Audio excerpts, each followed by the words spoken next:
Có một sự thật này, nếu nói ra thẳng thắn thì cả hai nhóm đều không thích nghe. Người lười vận động nghe xong sẽ thấy lo, người chăm tập thể thao nghe xong lại thấy khó chịu. Và chính vì thế, sự thật này thường bị né tránh. Sự thật đó là tập thể thao đều đặn không đồng nghĩa với việc bạn miễn nhiễm đột quỵ. Nghe đến đây, rất nhiều người phản xạ ngay trong đầu. Thế vậy tập để làm gì? Chẳng lẽ tập còn nguy hiểm hơn là không tập? Hay đây lại là một kiểu hù dọa? Không. Và nếu bạn nghe tiếp đến cuối video này, bạn sẽ hiểu vì sao câu nói đó không phủ nhận giá trị của tập luyện, mà ngược lại, nó giúp bạn tập đúng hơn, an toàn hơn và sống lâu hơn. Vấn đề không nằm ở chỗ bạn có tập hay không. Vấn đề nằm ở chỗ hệ thống mạch máu của bạn đang chịu áp lực như thế nào mỗi ngày, và bạn có thực sự hiểu cơ thể mình hay không. Trong nhiều năm làm việc với rất nhiều người, mình nhận ra có hai kiểu người xuất hiện lặp đi lặp lại. Kiểu thứ nhất là người làm văn phòng, ngồi nhiều, ít đi lại, ăn uống không quá tệ nhưng thường dư năng lượng, bụng to dần, cân nặng tăng dần. Họ không đau, không khó thở, không có dấu hiệu gì quá rõ ràng. Đi khám, bác sĩ thường nói chưa có gì nghiêm trọng, và chính vì thế họ tin rằng mình vẫn ổn. Kiểu người thứ hai thì hoàn toàn ngược lại. Họ tập thể thao rất chăm, gym, chạy bộ, cardio, HIIT, tuần 5 đến 6 buổi, thậm chí ngày nào cũng tập. Ngoại hình gọn gàng, săn chắc, ai nhìn vào cũng nghĩ người này chắc khỏe lắm, và chính họ cũng tin như vậy. Hai kiểu người này gần như đối lập hoàn toàn. Một bên ít vận động, một bên vận động rất nhiều. Một bên nhìn là thấy không lành mạnh, một bên nhìn là thấy chuẩn chỉnh. Nhưng trớ trêu ở chỗ, cả hai đều có thể đột quỵ. Không phải vì họ ngu ngốc, không phải vì họ coi thường sức khỏe, mà vì cơ thể họ đang bị tổn thương theo hai con đường sinh học khác nhau. Và cả hai con đường này đều rất dễ bị hiểu sai. Để hiểu được điều này, có một câu cực kỳ quan trọng mà bạn cần nhớ. Cơ bắp khỏe không đồng nghĩa với mạch máu khỏe, và mạch máu đang gặp vấn đề cũng không phải lúc nào bạn cũng cảm nhận được. Cơ thể con người rất giỏi chịu đựng. Nó có thể bù trừ, thích nghi, che giấu vấn đề trong nhiều năm, cho đến một ngày nó không chịu nổi nữa. Và khi đó, sự cố xảy ra rất nhanh, không báo trước, không cho bạn thời gian chuẩn bị. Với người ít vận động, cơ thể hiếm khi sập đột ngột. Nó xuống cấp rất chậm. Ít vận động làm chuyển hóa kém đi. Đường huyết có thể chỉ cao hơn bình thường một chút, mỡ máu cũng chỉ cao hơn một chút. Huyết áp có thể chưa tăng rõ nhưng dao động liên tục. Những con số này thường không đủ xấu để khiến người ta sợ. Không đau, không gây khó chịu rõ ràng. Nhưng bên trong, một thứ rất quan trọng đang thay đổi. Lớp nội mạc mạch máu, lớp lót mỏng giúp máu chảy trơn tru, bắt đầu mất dần chức năng điều hòa. Khi nội mạc mạch máu không còn khỏe, viêm mạn tính mức thấp xuất hiện, âm thầm, kéo dài, không triệu chứng. Chính sự rối loạn chức năng nội mạc này mới là điều kiện khiến LDL dễ xâm nhập vào thành mạch. Không phải vì LDL xấu, mà vì môi trường mạch máu lúc này đã không còn đủ khỏe để tự bảo vệ. Trong môi trường đó, mảng xơ vữa bắt đầu hình thành. Không ai hay biết, có những người đi khám tổng quát năm ngoái vẫn bình thường. Năm nay, họ đột quỵ, không phải vì xui, mà vì mạch máu của họ đã yếu từ rất lâu. Khi mảng xơ vỡ nứt, cơ thể phản ứng bằng cách tạo cục máu đông để vá. Và nếu cục máu đông đó chặn dòng máu lên não, đột quỵ xảy ra. Với người tập thể thao rất chăm, câu chuyện lại khác. Vấn đề không phải là lười vận động, mà là stress sinh lý kéo dài. Khi bạn tập nặng, đặc biệt là các bài gắng sức cao, huyết áp có thể tăng vọt trong vài giây. Đó là phản ứng sinh lý bình thường. Nhưng hãy dừng lại và tự hỏi, nếu trong mạch máu của bạn đã có những mảng xơ vữa rất nhỏ mà bạn hoàn toàn không biết, thì điều gì xảy ra khi áp lực này lặp đi lặp lại? Đừng nhầm, xơ vữa không chỉ có ở người béo hay lớn tuổi. Người trẻ, gầy, tập đều vẫn có thể có.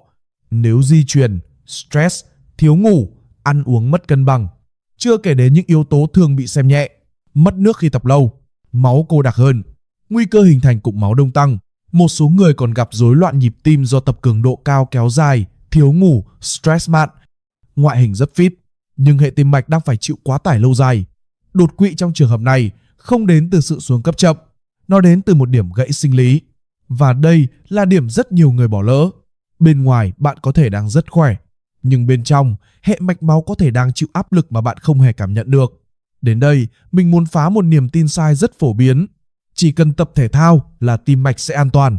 Không, tập thể thao giảm nguy cơ nhưng không xóa bỏ nguy cơ. Điều này không có nghĩa là tập thể thao nguy hiểm.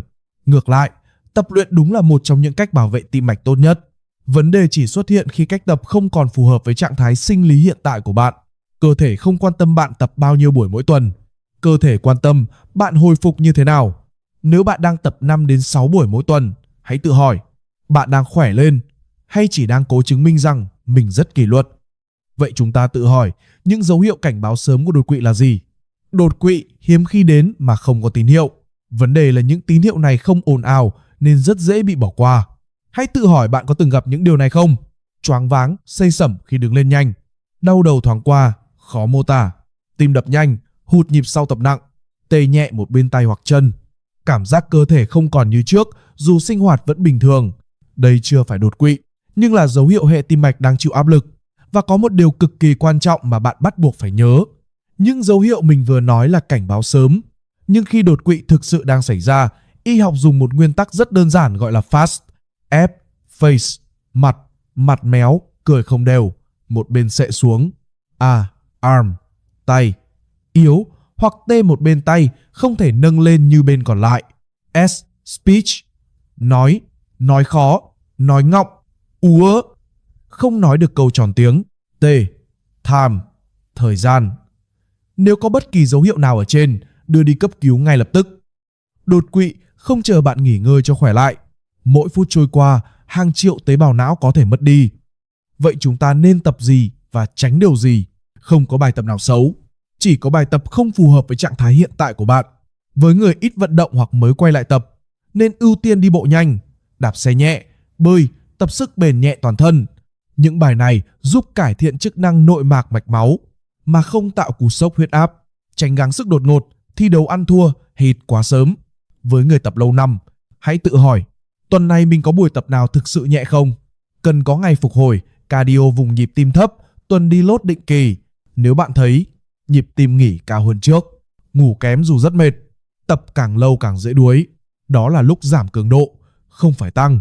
Tập nhiều hơn không phải lúc nào cũng tốt hơn. Tập thông minh hơn mới là thứ giữ bạn an toàn lâu dài. Chúng ta nên ăn uống như nào để giảm nguy cơ? Nói rõ đây không phải là để chữa bệnh. Không có thực phẩm nào làm sạch mạch máu, nhưng có những thứ giúp giảm viêm và áp lực lên hệ tim mạch. Rau xanh, trái cây, cá béo, omega 3, chất béo tốt từ hạt và dầu olive, giảm đường tinh luyện và đồ siêu chế biến. Ăn không phải để giải độc, ăn để giảm gánh nặng cho hệ thống sinh học. Và đừng quên một yếu tố cực kỳ quan trọng, giấc ngủ. Thiếu ngủ kéo dài làm tăng stress hormone, tăng huyết áp, rối loạn nhịp tim. Bạn có thể tập đều, ăn sạch, nhưng nếu thiếu ngủ, mọi lợi ích đều bị bào mòn. Trước khi video kết thúc, mình muốn bạn tự hỏi thật lòng, bạn đang tập để khỏe hơn hay để chứng minh điều gì đó? Lần cuối bạn nghỉ tập hoàn toàn mà không thấy áy náy là khi nào? Bạn có đang bỏ qua những tín hiệu nhỏ vì nghĩ rằng mình còn trẻ không? Tập thể thao giúp giảm nguy cơ đột quỵ, nhưng nó không thay thế cho việc hiểu cơ thể mình. Nếu bạn thấy video này giúp bạn hiểu cơ thể mình rõ hơn một chút, không phải để sợ, mà để sống và tập luyện thông minh hơn, bạn có thể đăng ký kênh. Mỗi video là một mảnh ghép để bạn không cần sống theo niềm tin mơ hồ, mà theo sinh lý học của chính mình. Nội dung trong video này nhằm cung cấp kiến thức y học tổng quát, không thay thế cho tư vấn, chẩn đoán hay điều trị y khoa.